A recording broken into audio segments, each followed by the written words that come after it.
We have seen from the 7/7 attack in London, then, some of these Muslims have spent time in prison. They have been radicalized, in my opinion, self-radicalized. You don't need really a person when you work with identity. And at a certain point, they go outside, they found the wrong guy, everything starts. Il est très difficile d'estimer le nombre de personnes qui ont ainsi intégré des chaînes de recrutement et d'endoctrinement au sein des prisons européennes. Des visiteurs de prison, imams, psychologues, peuvent s'y introduire et transmettre des messages anti-occidentaux. Depuis le 11 septembre, en effet, bien plus qu'auparavant, les prisons européennes ont commencé à héberger des détenus liés à des dossiers terroristes et un phénomène de radicalisation des prisonniers a commencé à voir le jour au sein de ces institutions.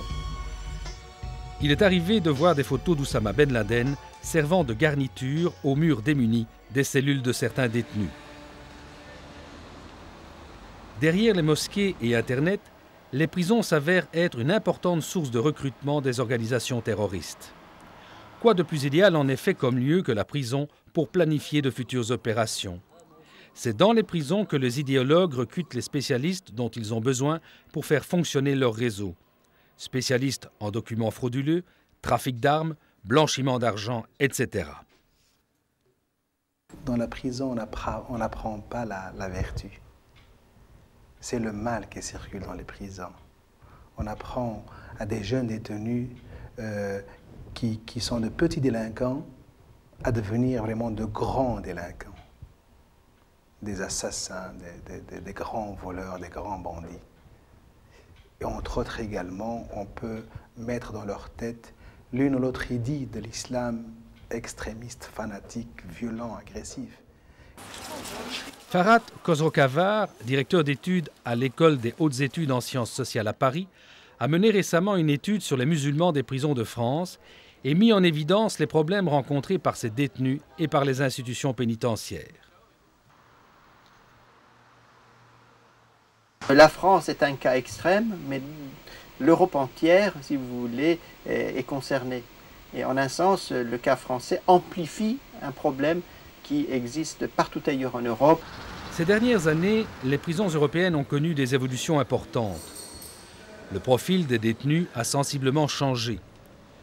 La proportion de détenus de confession musulmane au sein des prisons européennes a très fort augmenté, reflétant la relative jeunesse d'immigrants musulmans en Europe. À cela s'ajoute un élément social. Les jeunes musulmans appartiennent souvent à des classes défavorisées que la délinquance touche davantage. L'institution pénitentiaire n'a pas vraisemblablement pris conscience du fait que depuis, mettons, une quinzaine d'années, il y a un changement radical dans le profil des détenus en prison. Il y a quand même maintenant énormément de jeunes qui viennent des banlieues. Et ces jeunes-là ne se comportent pas comme les délinquants d'il y a 20 ans. L'islam est devenu la deuxième religion derrière le christianisme, si pas la première, dans plusieurs prisons européennes. En effet, dans les maisons d'arrêt situées à proximité des banlieues, la proportion de détenus de confession musulmane atteint parfois les 70%. Mais force est de constater que les autorités françaises, ainsi que celles d'autres pays européens, ont encore actuellement du mal à satisfaire les besoins et particulièrement les besoins spirituels de ces détenus.